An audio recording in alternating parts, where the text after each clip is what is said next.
Elections in Georgia will determine which party will control the Senate. Most of the candidates took to the debate stage last night, where they sparred over religion, policing, and the pandemic. Noticeably absent, Republican Senator David Perdue chose not to participate. Now, Elwin Lopez joins me from Atlanta with more now. And Elwin, let's start. I just want to know some of the key moments from last night's debate.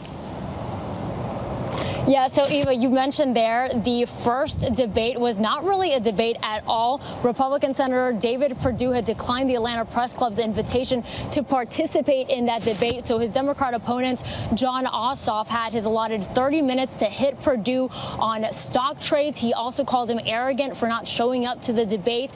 And even with all of that, Perdue's campaign responded saying that Ossoff did not win that debate. But the real gloves came off in that second debate between Republican Senator Kelly Loeffler and Reverend Raphael Warnock. Loeffler calling Warnock multiple times, almost every single time she mentioned his name, a radical liberal, and Warnock accusing Loeffler of using her position as a senator to make millions of dollars. Now, this all taking place on the eve of the last day to register to vote for those runoffs, which will happen here.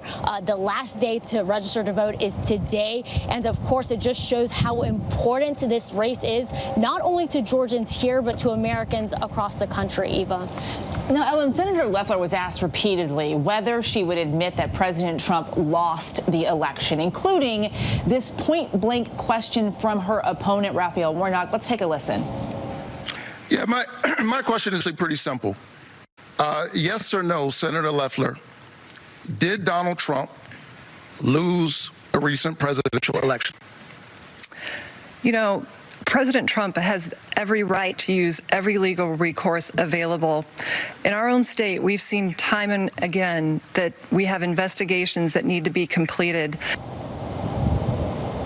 What did you take away from those those exchanges, Elwin?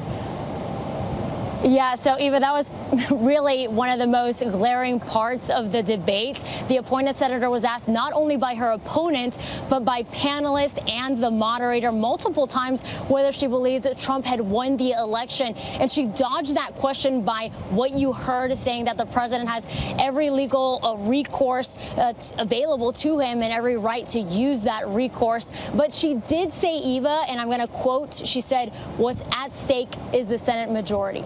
And we should also point out that the state of Georgia has certified the results of that election. You mentioned this earlier. Georgia has become the center of the political universe since Election Day. So many people watching to see what happens there. First with that audit, now with the anticipation of the runoff election. What is the thinking that you're hearing among voters there as their state is the focus of all this attention?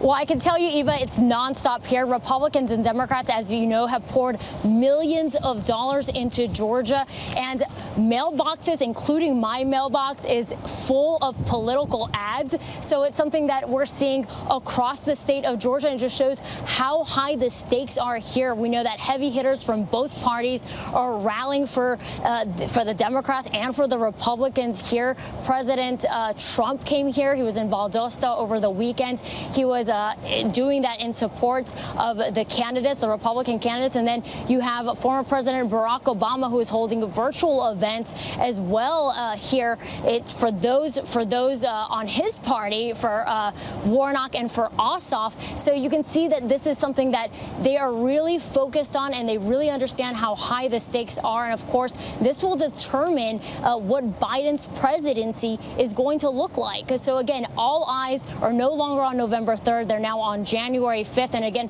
the Secretary of State's office had a press conference just a little while ago, right before we came on the air, where he said exactly that. All eyes are on January 5th. Eva. And no question, the stakes are high for both parties there in Georgia. Elwin Lopez for us. Thank you so much. Hi, everyone. George Stephanopoulos here. Thanks for checking out the ABC News YouTube channel. If you'd like to get more videos, show highlights, and watch live event coverage, click on the right over here to subscribe to our channel. And don't forget to download the ABC News app for breaking news alerts. Thanks for watching.